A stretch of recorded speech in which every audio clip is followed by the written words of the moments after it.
Good afternoon. I'm Dr. Bonnie Henry, Provincial Health Officer for British Columbia, and this is our COVID-19 update for today, October 13th, 2020. I want to start by acknowledging that I'm standing on the traditional territories of the Lekwungen-speaking people of the Esquimalt and the Songhees First Nation, and we're, as always, grateful to be on these traditional lands. We are reporting for 4 reporting periods since we last reported out on Friday, and between Friday and Saturday we had 170 new cases diagnosed. Between Saturday and Sunday, an additional 159 new cases. Sunday to Monday, 119 cases, and Monday to today, 101. That is a total of 549 cases over the past 4 days, including 5 epidemiologically linked cases, bringing our total in British Columbia to 10,734. I do want to note that this was, as you know, a long weekend, and there had been some accumulation of tests that we'll talk about in a minute. That includes, our total includes 3,892 people in Vancouver Coastal Health, 5,595 people in the Fraser Health Region, 235 in the Vancouver Island Health Region, 582 people in the Interior Health Region, 341 people in Northern Health, and 89 people who normally reside outside of Canada. We currently have 1,476 active cases, of whom 77 are in hospital, 24 of whom are now in critical care or ICU. Sadly, we've had 5 additional deaths over this long weekend, 2 in the Fraser Health Region and 3 in the Vancouver Coastal Health Region, bringing the total number of people who've died from COVID-19 in British Columbia to 250. And our condolences go out to the families and the care providers and the communities of these 5 people who died at a time when it is so challenging for us to come together and to mourn and to remember. We have 3,618 people currently under active public health monitoring and 8,974 people who are now recovered.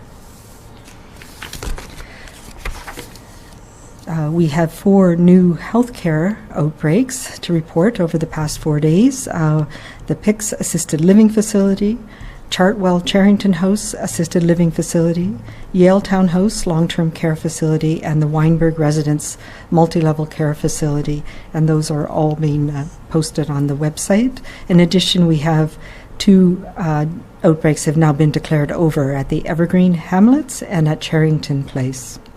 That leaves us with 20 active outbreaks in our healthcare system, 17 in long-term care and assisted living, and 3 in acute care.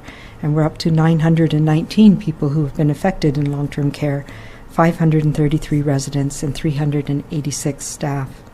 While we have no new community outbreaks to report, there are continuing to be community exposure events, and those again are posted both on websites and on the Health Authority websites and the BC CDC website. I'd like to speak for a moment about the higher case numbers we saw over this weekend. Firstly, of course, that it was over a 4-day period than our usual 3-day weekend reporting period. But the numbers are higher than what we would like to see, and on average are higher than what we were seeing in the past week. But it is important to look at them in context. As we know, our lab teams are working to process as many tests as positive as we've increased our numbers over the past week. And as there were a number of events that conspired so that at the end of last week there was a bit of a backlog, and those were cleared over the weekend. And the team particularly at the BC CDC, but at a number of our other partner labs, processed essentially an extra day's worth of tests, about 6,000 tests, to clear that backlog that had emerged. And these were primarily in the Fraser Health Region, and we see that in the numbers that have been that we see are positive in the Fraser Health Region as well. These tests identified new community cases and exposures, which tells us again that our testing strategy is working and that the backlog has now been cleared, and we are working to make sure it stays that way. We are finding people who are positive with COVID-19. And while clearing the backlog meant an increase in the overall number of confirmed cases, the active cases and the percent that are positive remain stable. We continue to be under 2%. And over the past weekend, it was 1.39% of the tests that were done were positive across British Columbia. Despite the thousands of people getting tested, 39,170 tests from October 10th to 12th, our positivity rate remained, as I mentioned, at 1.39%. And this is where we want to be. We want to be able to be picking up those cases in the community and make sure that we are doing contact tracing on every single one. We are also, however, working on a province-wide plan to ensure that our testing system is operating as efficiently as it can be, and that includes, as we talked about last week, there are several different platforms that are in use across the province, and there's a pre-test piece which has had some challenges in terms of booking a test, getting in for a test. There's the processing piece, and we are at the mercy of certain shortages worldwide on reagents and things like that. And also there's the post-test reporting out. And I look forward to sharing more information about how we're increasing the efficiency in all those areas in the coming weeks. While we haven't had any community outbreaks in the last couple week or so, we do continue to see community exposures, as you know. In large part, this is because we know that the symptoms of COVID-19 can take several days to develop, and for some people can be very mild. Recently, over the last weeks, we've seen an increase in community exposures connected to recreational sports like hockey and soccer as they've started slowly to restart. The result has been that some sports facilities have needed to close or to shut down for periods of time. We know that physical activity is important for our overall health, and from the beginning, we've encouraged people to go outside and to be active, and we know as well that it's incredibly important for young people and for our school-age children. As with many other activities that have restarted, these facilities, sports leagues, and recreational organizations needed to have a COVID-19 safety plan, and we've been working with the organizations to make sure that those are guided by public health principles to ensure that we can have a safe return to sport. And like the recent NHL playoffs, the plans have prioritized the players over the spectators. And I know that's a challenge for some people who want to be there to support their children in particular who are playing on teams.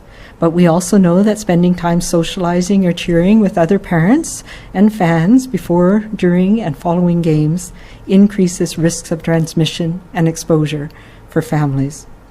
That's why there are restrictions on spectators in arenas and on sidelines of games.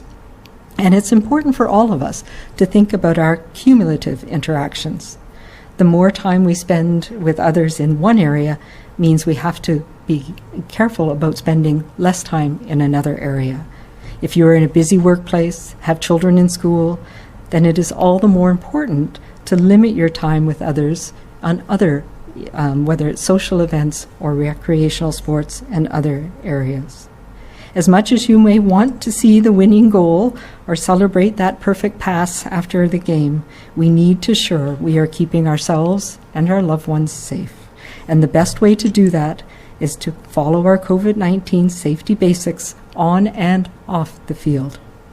I know most people are doing the right thing, but I ask that you keep this top of mind. It is important for us as communities across this province to keep our workplaces open, and essential that we keep our schools open for the health of our community and for the health of our children.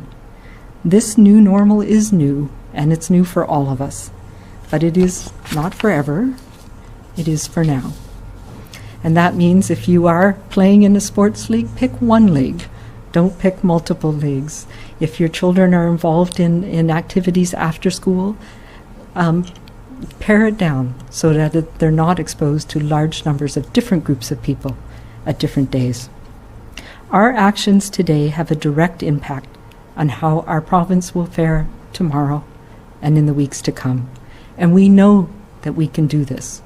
We have seen us flattening our curve again. We've kept our numbers in control, mostly through the work that we're doing together to keep our interaction safe, and the work that the public health teams are doing to follow up on individuals.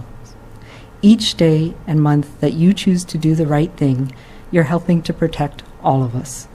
You're in keeping our important activities and places open and safe. And just as we did this past weekend, let's continue to find new ways to support each other and show we care at a safe distance. Please take a moment today to think about what you are doing and what you can do to make yourself and your family safe. Let's remember that we are stronger together by staying apart. And we will get through this by continuing to be kind with each other, to be calm, and to take that time to recognize that we all have our own reactions to how we are getting through this pandemic, and we all need to be safe. Thank you, and I'm happy to take questions. Thank you, Dr. Henry. As a reminder to everybody on the phone, please press star 1 to enter the queue. You are limited to 1 question and 1 follow-up. Please also take your phones off mute. You will not be audible until your name is called. First question is from Ashley Wadwani, Black Press. Hi, Dr. Henry. A new poll out today suggests some varying views on the flu shot this year, causing some health officials, that I've spoken with to voice concern about what they're calling a twindemic, I guess, which is when flu season collides with the ongoing pandemic. It found that essentially 1 in 6 people polled said they feel that because they have not yet contracted COVID-19, they aren't really worried about getting the flu. I'm curious on what your thoughts are when it comes to British Columbians who are questioning whether they should get the flu shot or not this year. Yeah, so there's a number of reasons why it's important for us to be aware of influenza this year more than ever. And that's because even though we know we may be healthy, we may not feel we're at risk, we can pass it on to others who are at risk as well. And the flu shot is effective and safe. And we know that children and the elderly are more likely to have severe illness from influenza, and so they need to have priority for being protected. But we also know that that influenza can spread very rapidly, and it can lead to, every year we see it lead to people needing hospitalization and care, whether it's in the children's hospital or adults. So this is the year where we all need to do what we can to keep influenza as low as possible in our communities so that we're protecting our healthcare system, but also so we're able to tell the difference between COVID and influenza, and it makes it easier for us to know if somebody has COVID as well, and we can manage both of these epidemics at the same time. We know that influenza will be coming, and we know that we can take measures to protect ourselves and our families by being immunized. Ashley, do you have a follow-up? Yeah, I do. So this is about something a little different. In Ontario, there was just an incident that they're calling basically a super spreader event where at least 60 people were infected with COVID-19 after an asymptomatic person went to a fitness studio. And that's despite the studio there taking temperatures, keeping people 6 feet apart, and masks being worn except while exercising. I was just curious, are you worried about any similar events happening here, or maybe considering more public health orders despite the measures being taken by specifically fitness studios and gyms? Yeah, so we did actually have a number of super spreading events ourselves, and what marks them as super spreader events are somebody with mild symptoms or minimal symptoms is in an area where it's enclosed, where there's lots of other people. So we do have measures in place, and prior to in March and April, before we closed down gyms in BC, we had been seeing quite a bit of transmission in some gyms around the province. Since we've reopened, the COVID safety plans that have been in place have not led to, we've had a couple of exposure events, but we've not had a lot of transmission in gyms so far, and it is something we need to watch very carefully. So we aren't looking at changing any of the public health orders we have in place right now. But I will say what we have tried to do on a community level is find those situations where these types of events are more likely to happen. And that's one of the reasons why we shut down nightclubs and some of the late night bars and the banquet halls, because we were seeing transmission, and sometimes to large numbers of people. As you know, there's a limit of gatherings to 50 here in the province, but late at night, in some of these environments where people were mingling, particularly if alcohol was involved, we were seeing that people could be exposed to, could be exposing larger numbers of people, and it was difficult to find them. So those are the measures that we've taken to try and reduce the probability of this happening here. Ethan Sawyer, CBC. Hi, Dr. Henry. My question is about backlogs. I just was wondering, you mentioned that some procedural changes are going to be made to avoid backlogs moving forward. I was just wondering if you can kind of outline what those changes will be. Yeah, well, we've been pretty good at titrating around the province where testing is being done and which labs have capacity, but we need to optimize that. So it's been described to me as similar to air traffic control, making sure that we're using all of the capacity that we have in the different labs around the province. And what happened at the end of last week was a little bit unusual. There were some challenges in one of the labs, and the default was to send it to the public health lab, the BC CDC Provincial Public Health Lab. But now we're looking at better ways to manage that and distribute the testing capacity if needed. But there's a number of other things we've talked about around scheduling and around resulting as well that we're hoping to improve the efficiency of. Ethan, do you have a follow-up? Yeah, I do. Kind of similar topic. Are you at all concerned that the delays in getting negative test results back might act as a disincentive for people moving forward, for people who are considering getting a COVID-19 test, even if they only have mild symptoms?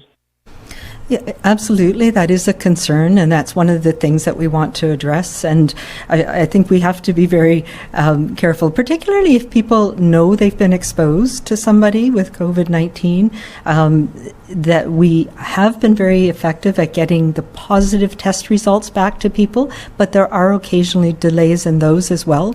So if you are waiting for a test, you do need to take measures to reduce your interactions with others. And if you're somebody who was exposed in whatever setting, you should be self-isolating until you get those test results back. And we recognize that that can be a burden for people, which is why we're trying to decrease the amount of time that it takes on both ends, both to get the test and to get the result, for all the results. Next question is from Marcella Bernardo, News 1130. Hi, Dr. Henry. Thanks for taking my question. Just regarding the concerns about sports leagues and recreational, are you suggesting now that students in high schools that are playing sports on recreational teams no longer play school sports, or how do parents reconcile that as far as what's the message being sent to young people who may play in the community as well as on team sports? Yeah, no, I think we need to encourage students, and we know that it's really important both in the school and extracurricular activities, but they need to be done in a way that reduces the risk of exposures to large numbers of people. And what I'm really talking about is the concerns that we've seen where there's been some situations where parents have been together on the sidelines, or the teams get together afterwards, and it's not just student sports. But I would say that if you're playing school sports, pick one other sport, not two or three different events or different activities in the community outside of school. This is a year where we need to cut back on those types of interactions, recognizing that for every group that you're with, the potential increases that you could be exposed to the virus. We know that that's why we have measures in place to try and keep people distant, keep spectators away, so that we're reducing the number of chances for that. But this is a year to not fill up every night with a different group. Do you have a follow-up, Marcella? Yes, regarding the 5 deaths that were recorded over the long weekend, would you happen to have at your fingertips the number of people who have now died in long-term care across British Columbia? Yeah, and none of the 5 on the weekend were in long-term care. And I don't have the total at my fingertips. I should have it. I believe we're at, I will get that number to you. Next question is from Laura Brom, CFAX 1070. Hi. So over the weekend, it was Thanksgiving weekend, and a lot of people decided to, despite your recommendations, to gather together with family in large groups. So because of that, are you expecting to see a surge in 2 weeks similar to like what we saw after Canada Day? I'm hopeful not. I think a lot of people and most people did the right thing. I know there was some people who traveled. We've heard of larger groups. Sometimes we see them outside. Hopefully people took this to heart and did take the measures that we are expecting people to take right now. And really it's about protecting those who are close to us.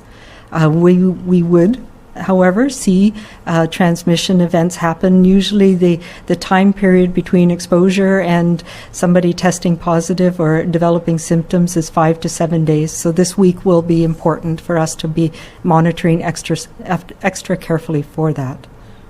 Do you have a follow-up, Laura? Yeah, it's on a different topic, but so we've been seeing that COVID results in long-term health issues, and I believe you said we've seen this in BC. So I was wondering how many instances of ongoing health issues we've been seeing in BC so far. Yeah, I don't have that information for you. It's very challenging. We do know that there are some clinics that are following people, particularly people who were hospitalized, but also people who were in the community. And there is ongoing efforts to try and have a collaborative research group across the country to support people, both people who tested positive during the past few months and people who have not yet been tested or don't have antibody tests, have not yet had an antibody test who are having symptoms. So I don't have numbers at this point. There are several clinics in the Lower Mainland in particular that are looking at following people, and there is a process nationally to try and develop more. Next question is from Catherine Garrett, MyPG Now. Hi, thank you for taking my question. Regarding the third case of COVID-19 that was announced at Site C earlier today, is there any confirmation if this individual is a BC resident or if they traveled in from out of province? I don't know the answer to that. I do know that that the person had very limited exposures and that the processes that they have in place at Site C were in place and were working, but I don't know if it's a BC resident or not. Catherine, do you have a follow-up? Yes, I do. Was this individual already connected to a known case, or is this considered its own cluster? I don't have that information. I'm afraid we can find out for you. Craig Takuchi, Georgia Street. Oh, hi, Dr. Henry. I was wondering, since there seems to remain ongoing differences between what those in the school system are saying they are experiencing or seeing and what you've been explaining, I was curious, what is your assessment of this gap in viewpoints or understanding, and what do you think can help to bridge that gap? Yeah, I'm not sure I agree with you that there's a gap. I think there's a lot of things that are spread on social media that may or may not have a complete picture for certain people. I also want to say, look at the work that we're doing in the schools. Every exposure event, so this is not necessarily a risky event at all, but every exposure event is being reported publicly so people know how many people have been in the school setting, and public health teams are following up on every single one. And we have not seen outbreaks in our schools yet. It may happen, but we've not seen that. Where we have seen is sometimes there will be a transmission between one or two people within the school setting, whether it's adults or children in the school setting.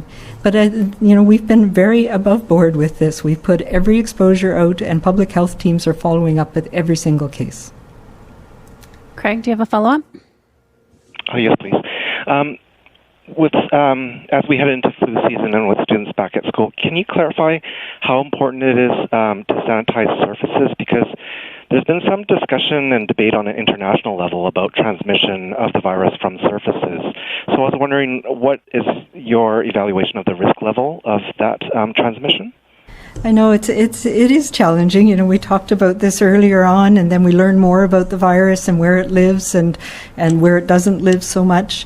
And then I know there was a recent laboratory study where they showed that they could keep the virus alive in certain surfaces in a laboratory setting for long periods of time. But we're not seeing that being a major source of transmission in most community settings. It can be an issue, particularly in healthcare, where we have a lot of people with a lot of virus. But I think what we are seeing in community settings is that, especially outdoors, the virus does not live very long. And indoors, really important is routine cleaning of those high-touch areas and making sure that we're cleaning our hands and not touching our face. This virus doesn't get transmitted through the skin. So if we're touching something or a surface that has virus on it, it can get into our system if we rub our eyes or we put our hands that are contaminated around our nose or mouth. So those are the things that we need to pay attention to, and that's why we talk about cleaning your hands regularly, making sure we're careful about not touching our face, and cleaning our surfaces routinely.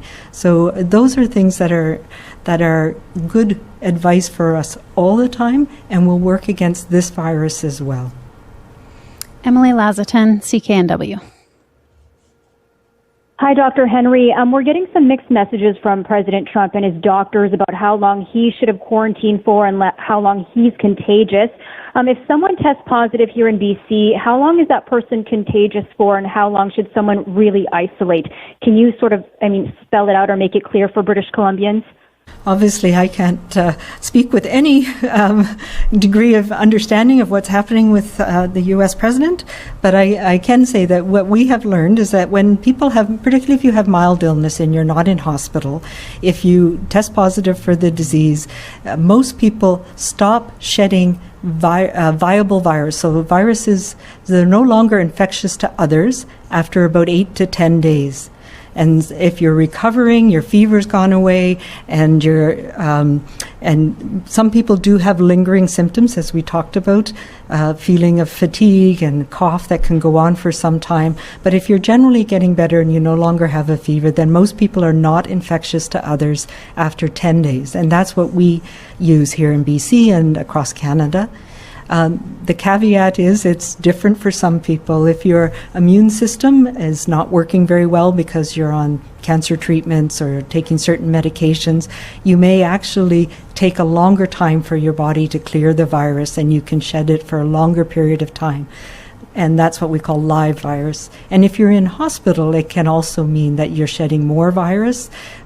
People who are sicker tend to have more virus for a longer period of time that can infect others. So the tests that we use, it depends a little bit, because the tests we use, the NAT tests, the nucleic acid tests, are very sensitive, and they pick up small amounts of the virus. And we're seeing that now.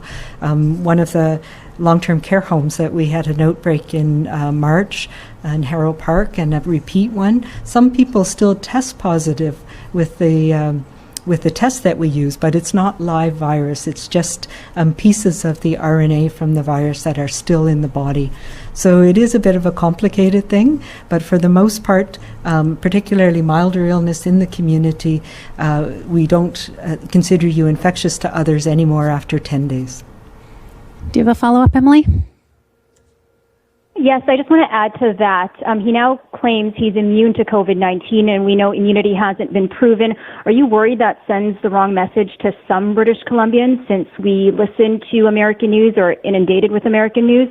Yeah, well, yes, and this is something we're learning around the globe. You know, what is immunity? How much antibody do you need to have? How long does it last? There are some studies now that are showing, and obviously this is important to us because it will also give us some ideas about how a vaccine will work. We do know that most people develop some type of immunity from antibodies for at least a period of months. but we've only been studying this virus really since January, so we don't know how long that will last. There is some evidence that we have what we call B cells and T cells that are part of our immune system, and that they can provide us with longer lasting immunity, and that's a good thing. That means that a vaccine will probably be effective for a period of time. So there's many different things that we still don't know about immunity yet. So we don't know if you have to have a certain level of antibodies or a certain level of your cell-mediated immunity stimulated to have longer lasting protection. But those are all things under active study right now. Next question is from Jane Side, North Shore News. Hi, Dr. Henry. My question is about the sports activities and the sorts of risks that they are presenting. Here on the North Shore, we've had a couple of sports clubs that have either been shut or have had part of their facilities shut. We've also had a number of exposures in local schools, and I am just wondering whether a number of the school exposures, people in the school community who have tested positive, have been linked back to those sports clubs, particularly ones where people were gathering and spectating indoors. So we know that exposures in schools reflect what's going on in the community, and we know that there have been exposure events in communities, and that has led to people who either work or go to school being positive, not realizing that they have the illness, and some exposure events related to both ways. Do you have a follow-up, Jane? Well, I guess I'm just wondering, we've had a number of exposure events that have occurred, and there is some confusion perhaps as to how many of the positive cases that have seemingly clustered in schools are actually ones that have been transmitted in schools versus ones that may have been transmitted with activities that are happening out of schools that are affecting, students who obviously go to schools. Yeah, and those are the things that the public health teams look at every single case, and we can say with across the province that there have been both things happening. There have been very limited small numbers of transmission events in schools. There have been transmission events with school-age children who are together outside of school, and also with families who've been in activities together outside of the school as well. So those are the things, that the very details of which the local public health teams put together, and that's how we know, how we're confident that we're not seeing widespread transmission or outbreaks in our schools across the province. And I think we're doing a very good job at making sure that we're finding all of the different exposure events and where people could have transmitted to others, so that we can find those people who are at risk in each of those settings. We have time for one more question today. For everyone listening, Dr. Henry will release a statement this afternoon with the latest information on cases, hospitalizations, and outbreaks, which you can find at news.gov.bc.ca, for medical guidance on protecting families and communities, and for access to provincial guidance on COVID-19, visit bccdc.ca, and for information about the province's pandemic supports, visit gov.bc.ca/COVID-19. Last question today is from Keith Baldry, Global News. Hi, Dr. Henry. Thanks for this. I know the number of people in self-isolation or under public health surveillance is now in excess of 3,600 people, an increase of almost 500 since Friday. Just when we hit 1,000, that seemed to be a big deal. Now we're approaching 4,000. I'm just wondering, from a resources perspective, how much more challenging is this for your team to keep track of what is a steadily growing number of people? And is it going to reach a point where not everyone can be always checked on? Yeah, so this is something that we started reporting after the July 1st long weekend because I really wanted people to understand the work that public health teams were doing in finding people who are at risk and supporting them. As we know, when somebody's had an exposure to this virus, they often have a lot of questions about what their risk is, what they need to do, and then we support people if and when they develop symptoms to make sure they get tested as well. And yes, we've seen an increase as we've seen our numbers increase, and that reflects the numbers of contacts that people are having, and that's why it's so important that we try and minimize those, keep our groups as small as possible outside of those key things that we need to keep our community going, including our schools and our workplaces. So yes, we have also spent quite a bit of time over the last few months hiring and training contact tracers. You've heard Minister Dix report on that over the previous weeks. So we've got several hundred new people working on public health teams around the province to help support this important work, because it is that balance of us all doing our part, which people in BC are doing well, and public health being able to find people and support them to self-isolate when they need to after an exposure. Keith, do you have a follow-up? Yes, I might as well finish up with sports, since you flagged sports as a concern in your presentation. I'm just wondering, in terms of context, are you sort of addressing this now before it gets out of hand, or are you concerned with what you're seeing right now in terms of closure of facilities or just cases being transmitted? It's more preventive. We've started to see, as some of the community leagues have gotten going again, they do have measures in place, but there's also a lot of enthusiasm for them where we haven't had some of those sports for some time. So it's just a caution to people. We've seen some transmission, particularly in spectators whose children are playing, whether that's indoors in an arena or in a sports field. And we need to step back and remember that even though we want to see everything that our child is doing, that this is the time to focus on letting them play and play safely, and making sure that we keep our distance, our safe distance from others, so that we don't jeopardize these sports teams. And also, I'm hearing lots of reports of people being involved in multiple different activities, and this is a time where we need to whittle it down, make sure we're keeping our contacts smaller. Pick the one that's important to you and stick with that group of people, rather than having different groups of people that you're playing hockey or ball hockey or soccer with on different days. That's all the time we have today. Thank you, everyone, for joining us. Thank you.